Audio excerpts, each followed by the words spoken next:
and radio, as well as events in your region. Call this number now and be part of your no-hassle guide to the things that interest you. BBC Alert.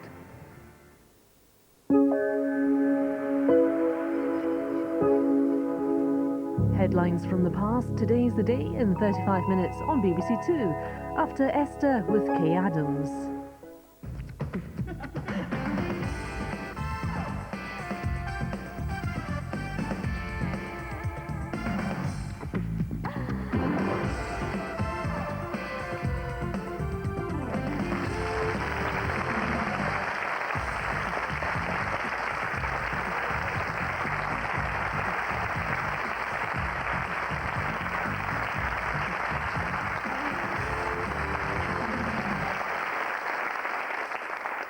Tantrums, screaming fits, distant moods. Ever felt that your child just doesn't listen to you? Well, today we're talking to parents whose children literally can't communicate with them or anyone else. These children are autistic. They exist in a private world which, for their parents, is devastating. Now, Peter and Jackie, your son Jordan, he's 6 now. He was diagnosed as being autistic at 2.5, is that right? When did you first realise that all was not well with Jordan? Up to the age of 18 months. Jordan was developing just like any normal little boy. He's doing all the right things, walking earlier than normal. And then from the age of 18 months, he started to, couldn't communicate with us anymore. Seemed to be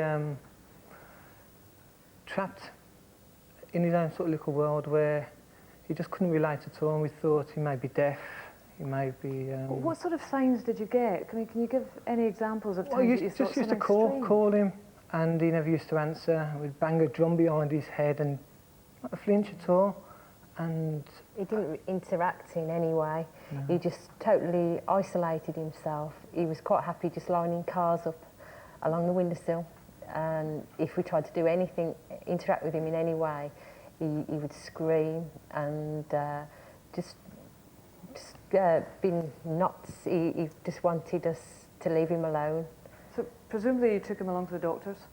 Yeah, we took him along to the doctors, and because he wasn't responding to anyone's voice or anything at all, we was told after a hearing test that he was completely deaf.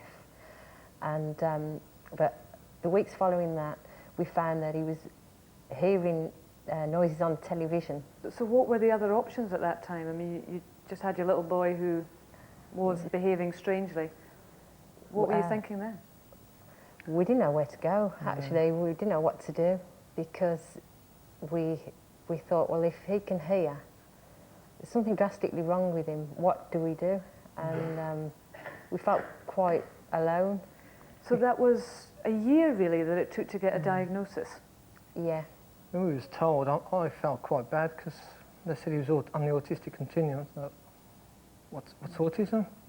And I think a lot of people would share that. I mean, it's not the most commonly known. And when I started reading up on it, it just broke me, because I couldn't believe, it was just like reading a life story on Jordan. And these words, incurable and brain damaged, it broke my heart. And it felt like we lost little boy. When we looked for help, we was told residential care, and that's what we was told. We was told that. It was like the final nail in the coffin for us. Yeah. We was so devastated then. You took part in a BBC documentary over the past year or so. Let's just have a look at that, and it gives us a flavour of what life with Jordan was like, certainly at that time. Shopping, that's very difficult. The slightest thing out of place, and we don't know what it is. He screams and kicks, and I have to hold on to him with all my might. I can't handle him really alone. It just ends up usually in tears going out with him. It turns a very simple shopping trip into hell. He splits the family in half because we can't do anything as a whole. Either myself will stop with Jordan while Jackie takes the kids out, or vice versa. It's the one thing we do miss, going out as a family. And when we do, there are times when we do need all to go out together. Jordan just cannot cope with the situation he's in at that time. I think that scene would send any parent into a cold sweat. That's not an isolated incident for you, though, is it? No. That was every day, all day, every day. And does he sleep? He used to sleep 4 hours a night at the very most, between 2 and 4 hours. I mean, how do you stand up to that? It was very difficult. I think we became very worn down. I think our bodies have become used to Jordan now. We do cope, but we was so worn down. We went through a couple of years where we looked totally washed up and beaten up. We looked terrible, and we felt terrible. One of the worst things was the comments that people used to make in the street. Those are the most hurtful, because I think one of Jordan's worst disabilities, he said he looks fine, and when he's running around in the street, people say, oh, he's a naughty boy, he needs a good smack, and they just don't understand. That's very hurtful. That used to hurt. Well, Joe Douglas from the National Autistic Society, let's just talk about what autism is. I mean, we've had a very graphic description here of, you know, the type of behaviour, but what's going on in the head of an autistic child? Well, I think the examples we've been given just illustrate what a complex condition autism is. Essentially, it affects an individual's ability to interact and relate to other people. Difficulty forming relationships and friendships, the things that most people take for granted. Another difficulty is in the area of communication skills. Difficulty communicating with other people, as well as understanding what other people are trying to communicate to you. Are there degrees of severity of autism? Well, now we tend to think of autism as an autistic spectrum, in that the three areas of difficulty are in social interaction skills, communication skills, and a third area is in imagination. And that's maybe the most complex one to try and understand. But if you think what your imagination is about, it allows you the ability to imagine what someone else might be thinking, to imagine what might happen as a consequence of your actions, to plan, to organise, to sequence. All of these things are related to imagination. And then there is almost a tendency, maybe as a result of this, for people with autism to need to bring some sort of order and structure into their own lives. And so we see various repetitive behaviours and routines. In some children that might be hand flapping or rocking or jumping. It might be organising objects, lining things up, repeatedly engaging in activities over and over again. A favourite is often watching a favourite video or a section of a video over and over again. These kinds of things I'm sure the parents of children here will recognise, right up to those who maybe have more language and have a special interest that they like talking about all the time. So a need to bring sameness and routine into trying to help them to understand a very complex world. Well, Anna and Sean, I know that you will recognise these symptoms. You've got two sons, Angelo and Patrick. Angelo was diagnosed as having autism, and Patrick has got a condition called Asperger's syndrome, which is, am I right, a milder form? That's right, yes. It's of a milder autism. form of autism. How do you cope with two of them? It's very hard work. Don't get much sleep with Angelo at all. He has a very erratic sleep pattern. Only last week he actually went the whole night without going to bed at all. So I was walking around like a zombie. We were watching Pingu, Noddy, playing word games on the floor. Just had no intention. He started yawning. I thought, oh, this is it. He's going to go to sleep now, and I was getting ready. And no, on the trampoline, bounce, bounce, bounce, bounce, bounce. You mentioned the trampoline. Yes. Let's have a look at Angelo on his trampoline. Here he is doing his favourite thing of the moment. This is Angelo. This is what he loves to do. If we would allow him, he'd jump for about 24 hours a day. He just absolutely loves it. This is his second trampoline. He's broken 2 beds. We've got holes in our sofa where he's jumped right through. There's another one of his favourites now, the alphabet. Now he knows that inside out, upside down, mirror image, the whole thing. And he often shows you it at 3 o'clock in the morning, which is a little bit much. Now he's watching one of his videos. Now, one of the things here is there's something about the video that's upsetting him. Now, it's very difficult to determine what it is, and it's quite a complicated process, and we're not always very successful at it. And this cannot, it's not just with videos, of course, it's when we're outside with him as well. So things can upset him, and you don't really know what the origin of his mood is. Do you understand what's going on in his head? Not at all, no. No. So, I mean, how do you build a relationship with him then? Well, I've actually been working with him because I know he likes the alphabet. So we're actually making words together. So he is beginning to copy. When I say the word, he copies it back. So this is like the interaction that I am getting with him. And how I got him to say his very first word was, he used to take me into the kitchen and get hold of my hand and just throw it up into the air. And I think, well, what is it that you want? So I'd go from the fridge to the cupboard, sort of down, whatever, to the toy box.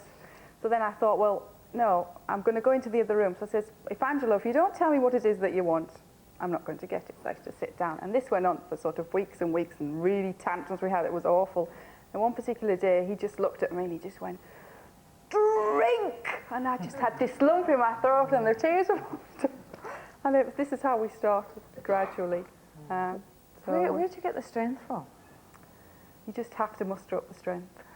When we were first told about Angelo, I was just really awful. I just cried and cried and cried, and then I thought, well, this crying's not going to do Angelo any good, so I just got to. There's no real alternative, you see, Kaye, is there? I mean, what can we do? We can't just sort of abandon him. He's our son, we've got to look after him. So whatever it takes from us, and I'm sure this is the way everyone else feels, that's the sort of contribution you've got to make. Would you consider residential care? No, not at all. I felt that family life is important. I actually went to my GP, and then I said, you know, I don't think Angelo can hear, and I started mentioning his likes to be alone, and then he said, what do you think? He said, do you think your son is an alien? And I just looked at him and I got up, took my son, and I walked out. I'm not going to speak to this man anymore. I take it he's not your GP anymore? No, no. Tell us about Patrick. Asperger's syndrome, that's a mild form of autism. Yeah, I mean, don't be fooled by the milder form. In many ways, Patrick is more demanding than Angelo because he wants constant attention and he wants to interact with you all the time. And one of the features of Patrick's behaviour, he gets very obsessed with things. Now, the in thing at the moment is dinosaurs. And you probably saw on the video me going through a dinosaur book. And now, that he gets very intensely into this, and he wants to know about it sort of 24 hours a day. He's actually memorising Jurassic Park at the moment. It's rewind, fast forward, rewind. And I'm saying, Patrick, what are you doing? I says, only once. And then he shuts the door quietly, and then you can hear, quiet, fast forward. Patrick's 7, is he in school? He is, yeah. Patrick was diagnosed when he was 4.5. And we weren't told till he was 7. We were actually told in a room full of strangers at a meeting at a school, and they all handed out this piece of paper saying that Patrick was diagnosed when he was 4.5. And they said, why didn't you tell us, Mrs. Kennedy? And I said, well, if I'd have known, I would have told you. Dr. Jamie Nichols, both Peter and Jackie and Anna and Sean there have had problems with diagnosis. Are they the exception or the rule? I think they're very much the rule, actually, as far as the problem with diagnosis. I mean, I've been there. I've got an autistic son, aged 17, and I, as a GP, remember not knowing very much about autism. In fact, I knew nothing about autism, because you don't learn about autism at medical school. Nobody teaches you. Nobody's going to examine you on autism, so you don't learn it. So you're put out into the big wide world as a GP. And then these strange little children start to come into your surgery, occasionally, very, very rarely, because for every one who's autistic, you'll probably have hundreds who do just need a clip round the ear. It is a relatively rare condition. I think that 500,000 people in Britain at this present time. So I suppose you can understand to a certain extent why GPs might not be too knowledgeable about it. Well, but there has to be a system, if you look at the statistics, your average GP will probably come across a new case of autism once every 80 years. That's, 2 working lifetimes. So you certainly don't see it every day. Okay, once they've been diagnosed, you might see them a little bit more often. But it isn't a common condition, therefore you come across it rarely. I don't believe that a GP should diagnose autism. I think that the GP should pick up the fact that this child has got a problem. I think it's the second line people, it's the child development team, the paediatricians, and so the people we refer to. How do we get round the situations? Well, I think one of the things is, I mean, you said it's a rare condition, but you know, as a GP, you deal with a lot of rare conditions, don't you? Yes, so, you occasionally. know, I mean, that argument doesn't really wash, does it? Well, it's difficult to try and persuade. I mean, when I knew that my Andrew was autistic, I went along to the Autistic Society, joined with a lot of other parents, and what kept coming across from those meetings was the difficulty in getting a diagnosis. And I was sort of sat at the back and felt rather uncomfortable about this because I thought they're getting at me. And I recognise that there's no way that you're going to persuade GPs to go along to long courses on autism for something that they're hardly ever going to see. They'll go to lots of courses on asthma, on blood pressure, on diabetes, things that they're seeing every day. But it's rather difficult to persuade them to go to any sort of long course on something like autism. So we set up within the society the idea of just having short lectures, just 40-minute odd lectures, because a GP doesn't need to know much about autism. He just needs to know enough to suspect it. So, Jane, you're the president of the National Autistic Society. I mean, do you see this as a major priority? I think awareness is the priority, certainly as far as I'm concerned. That's where I can be most useful. And I think it's two sorts of awareness. It's awareness in the medical profession and in social workers, health visitors, all the sort of people that might spot a child and think, this could be autism. Because as you say, you don't need intense knowledge. You just need the spark in your brain that will say, this could be autism. And then you pass the child on to somebody who will really know how to diagnose it properly and whereabouts in the continuum it is and so on.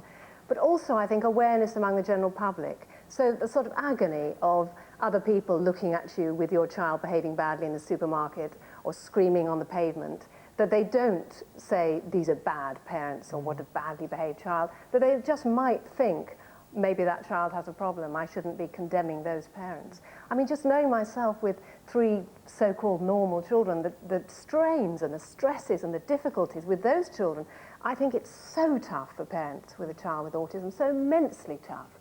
And all one's instincts to help a suffering, frightened, unhappy child, to put your arms around them, to tell them you love them, to kiss them, to communicate with them, it doesn't work with a child with autism. I think that's the most heartbreaking thing.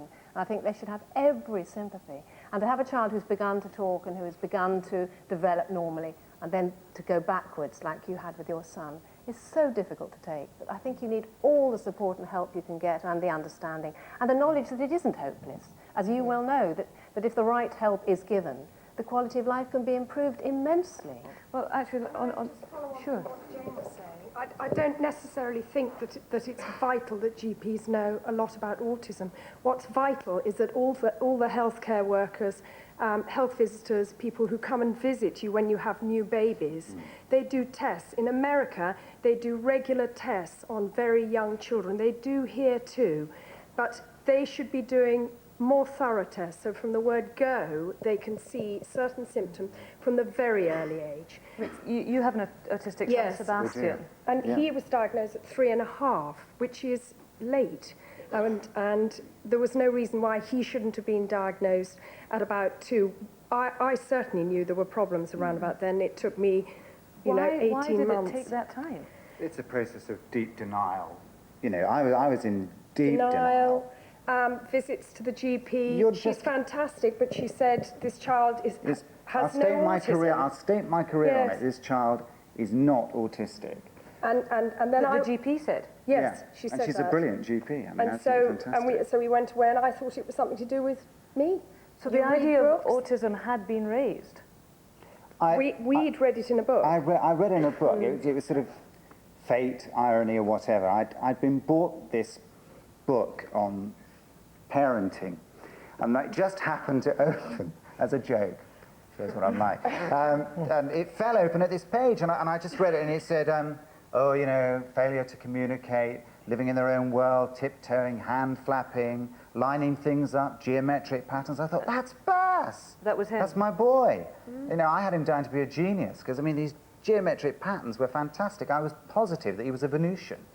And we got a diagnosis when he was 3.5. But the amount of parents I meet now who still don't have that diagnosis. And until they get that diagnosis, they cannot get the help that we're all talking about. The sooner you can get into the autistic world. And the method that, the options method, the method that options method, LOVAS method, you know, these are all great tools. So options method, I mean, we don't know what that means. What is this? Well, It's applied behavioural intervention where you work one-to-one with the child very intensively over 40 hours a week. You have therapists who come in, you have a psychologist who coordinates the plan, and you step by step through play and teach the child appropriate behaviours and diminish the inappropriate ones. And you reward those positive behaviours with tiny bits of chocolate or something that the child likes, some with play and with love and kindness and attention. And gradually the child... Where are you headed? You're headed for that child to get into a normal mainstream school. Get him into a school, because I tell you...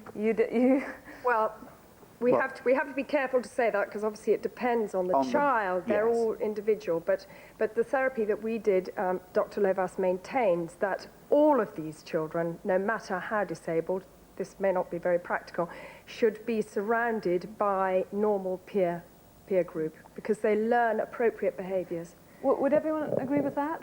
Well, I'd be a little wary about that, I have to say. I'd be a little wary only in that I was at a school for autism last week, and one of the teachers there was saying to me that there was a little boy there who was Asperger, who had been in mainstream school, and who'd been so bullied and was so deeply unhappy. But he didn't have the help. Deeply unhappy. The problem. But since he didn't coming, have the help, Jane. I know, but since coming into this school, support, then he would have been completely blossomed, and he really has blossomed. Yes, but now again, he may he's well go blossoming. back. But how is he blossoming? In which world is he blossoming?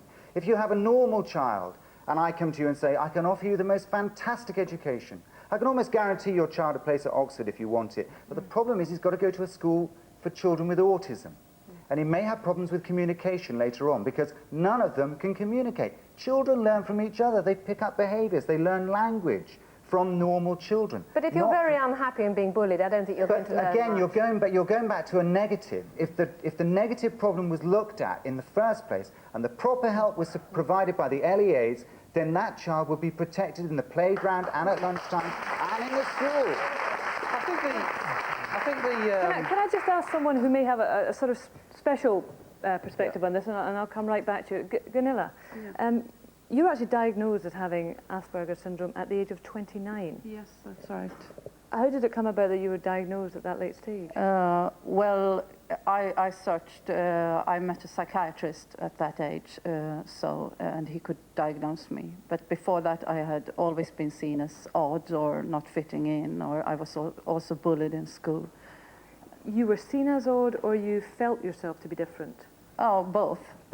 I did feel myself to be different, and other children thought I was different. Other adults thought I was being bad or badly brought up. Or how did your behaviour differ from other children? Well, I was, as we have heard here, and in a way still am, quite obsessive about things, and I didn't know how to communicate. I'm much better at that now, with other children or with adults, and I didn't know what other people were for, what a family was, what to do with them. But it's easier now. I'm an adult, and I have become very well for being autistic. I'm extremely high functioning, and I'm aware of that. Still, I have felt when speaking here that these parents, I think if it were as easy as if we would pick up normal behavior by being around normal people, then we wouldn't have a big problem. I think it's more to it. What's the key from your point of view? I think it's important to be diagnosed early, but I also think it's important to have the right to be the way you are. And most people I know with autism, and I'm not just speaking for myself, I know many people with severe autism and other people with Asperger are not unhappy people in general. They are quite okay. They feel it's okay to be autistic. They have difficulties. Some of them have severe difficulties. They need help with self-injurious behavior, things like that. But most of them don't feel they wish they were someone else or they were normal. You've actually written a book on the subject. I mean, is that to try and to put across your point of view and to help people understand? Well, I wrote the book because I needed to write about my own life. And as it turns out, this book has been very helpful, I know, both for parents and for other people with autism. As I know, they feel kind of empowered by knowing someone else can write a book and they can recognize themselves. It's a brilliantly written book, I must say. I found it extremely helpful because it is so mysterious from the outside. But you wrote so well about the feelings and that one can almost begin to see what it's like. Right. I'm just going to go up here because there's some people who wanted to comment there.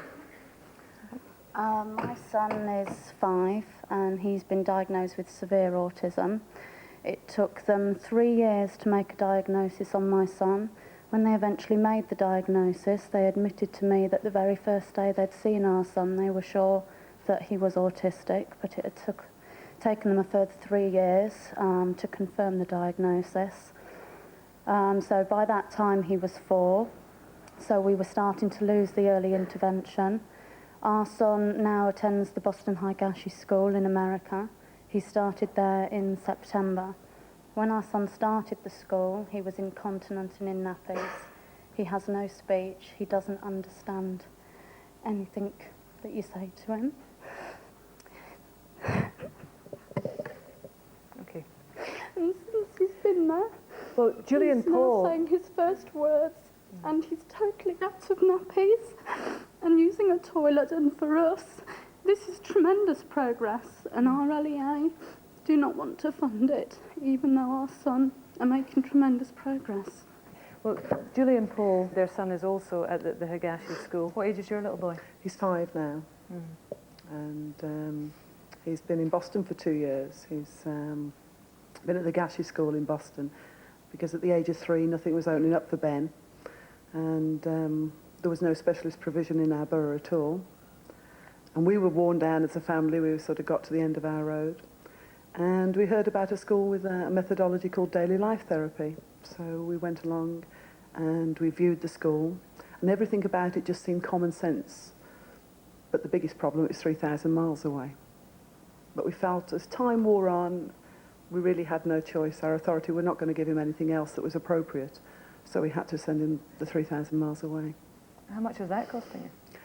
It's comparable to any residential school in the UK, but it is about £52,000 to £55,000 a year. How'd you raise that? Fundraising. And we had to raise £1,200 a week every week for 86 weeks. Joe, this must be very disappointing for you to hear. I mean, do people have to go to America to get the best treatment for their children? No, I would like to raise the issue that when we're thinking about intervention and we're thinking about treatments, the National Autistic Society very firmly believe just as there is a spectrum of autism, so should there be a spectrum of educational provision. The different therapies we're hearing of tonight, different children with autism or adults respond very differently to different types of intervention, and there is no evidence yet available that supports any one method as being the be-all and end-all of intervention for autism. So where does that leave a parent? I mean, first they've got to get the information, then is there availability? You become an expert yourself. You become an expert yourself? Yeah, you read all the books, speak to all the You have to become an overnight expert, basically. Yeah. I wrote to 25 different schools to try and get my son into a school. And this was when we knew he was autistic at 2.5. And at 4 years, 2 months, he still didn't have a school. My son has actually got a statement, Angelo, and it states quite clearly he needs to be put into a specialist unit with speech therapy. He's in a mainstream school that knows nothing about autism whatsoever. My other son, Patrick, he's Asperger's. He has tantrums going into school every single day. We used to have to carry him by his arms and his legs to get him into school. Okay, sorry. Sure. I just wanted to make a point. I think it would be unfortunate if a programme like this did not actually reflect some of the very positive work that is going on locally. Okay, it can very much depend maybe perhaps on where you live, but the... should be available everywhere. But I think there's a very important point that we're missing. And I think it's very good that we're all talking about education and, you know, what's going to happen to these children. What is so important that nobody's really brought up with at the moment is what happens to families? What happens when that diagnosis is made? What happens to the stress levels? What happens to the no man's land that autism claims the whole family in? Well, what does happen to families? It can split you apart. It's like a massive death in the family. It's like a father that's been ignored or a mother. They die and the whole family splits like a nucleus. Well, you've got to find that inner love for your child this is where I do think that's a problem. No, I Daniel, think hang on, it let's is. just let Peter speak. You've got to do that, because that's how you get through. That's how Jackie and I got through. Yeah. We looked deep inside ourselves and what we wanted for Jordan so much.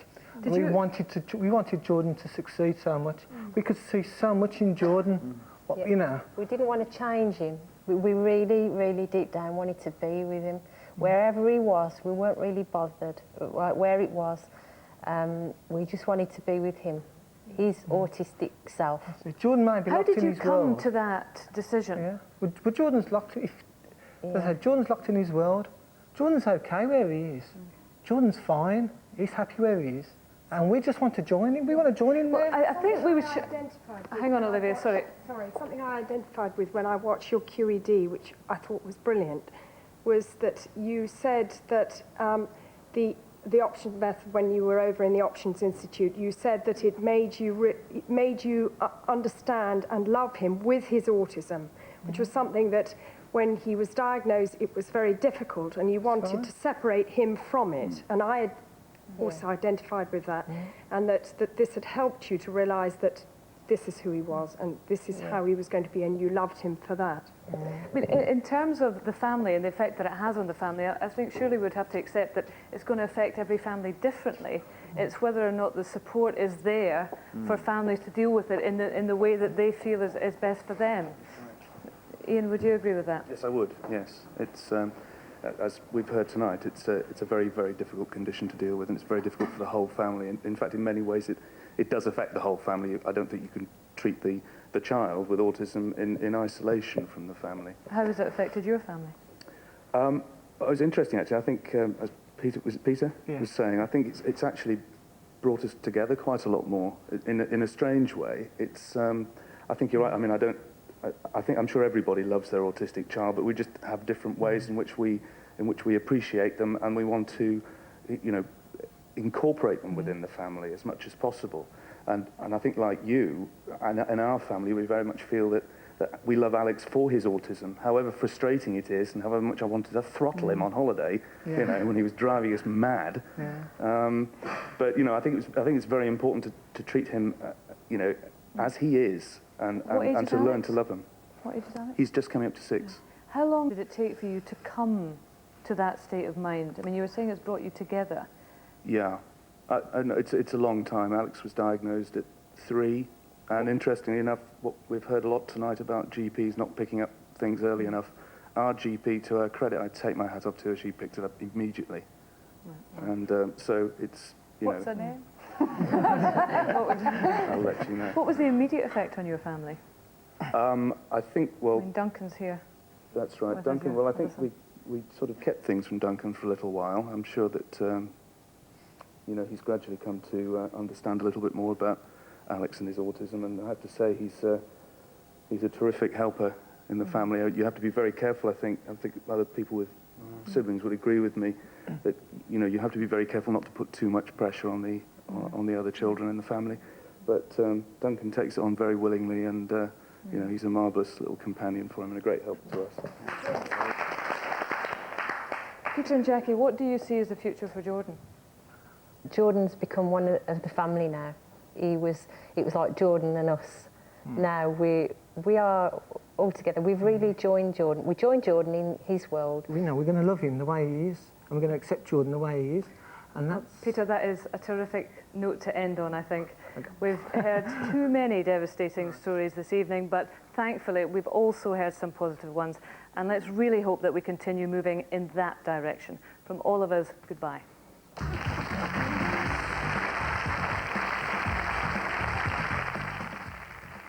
Esther's back herself tomorrow at 5 to 5 on BBC Two, talking to people who married their boss. Dancer, musician,